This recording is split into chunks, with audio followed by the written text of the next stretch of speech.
Kabut turun lebih cepat dari biasanya di hutan Parahyangan.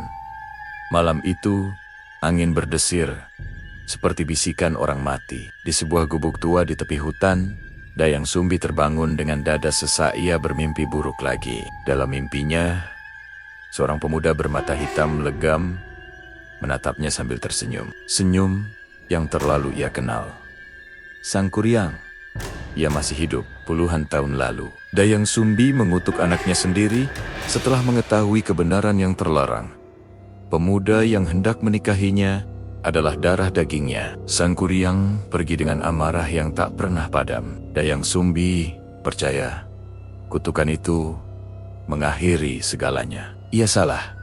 Di lereng hutan, Sangkuriang berdiri di depan pohon raksasa. Tangannya dipenuhi darah, tapi wajahnya kosong seolah darah bukan miliknya.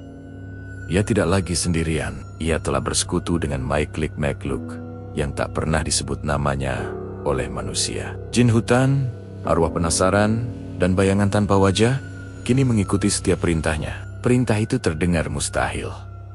Membuat danau dan perahu dalam satu malam. Tanah digali oleh tangan-tangan tak kasat mata. Pohon-pohon tumbang sambil menjerit seperti manusia yang disembelih. Sungai Citarum yang tenang dipaksa berubah arah. Airnya menghitam oleh darah Maiklik Makluk yang dikorbankan demi memenuhi syarat Sangkuriang. Langit ikut menjerit. Alam seolah tahu malam ini sesuatu yang mengerikan sedang terjadi.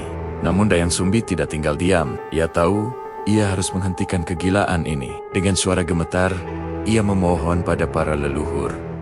Memohon kekuatan untuk melawan kehendak gelap anaknya. Ia berlari ke lumbung padi, mengambil kain putih yang paling bersih, dan membakarnya di ujung timur desa. Api membumbung tinggi, memantulkan cahaya obor ke langit yang gelap. Ia memukul-mukul lesung, membangunkan iam-iam yang terlelap. Sesaat kemudian, ayam-ayam jantan berkokok bersahut-sahutan, menyambut fajar yang datang sebelum waktunya. Di lereng gunung, Sangkuriang menoleh. Matanya membesar. Langit di timur memerah.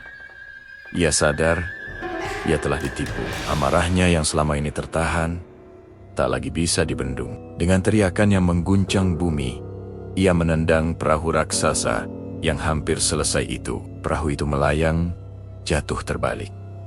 Tanah di bawahnya terbelah. Sebuah gunung terangkat dari perut bumi, membentuk puncak yang aneh.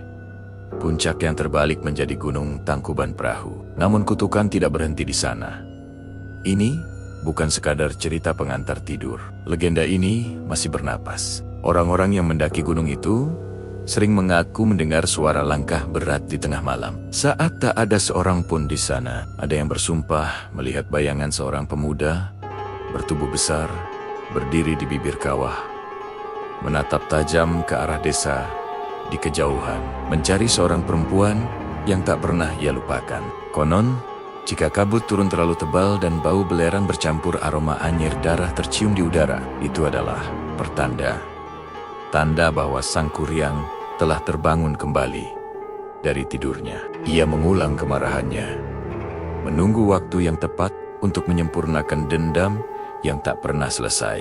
Gunung itu bukan hanya batu dan tanah. Ia adalah penjara abadi dari amarah seorang anak yang dikutuk oleh ibunya sendiri. Dan sampai hari ini, gunung itu tidak pernah benar-benar tidur.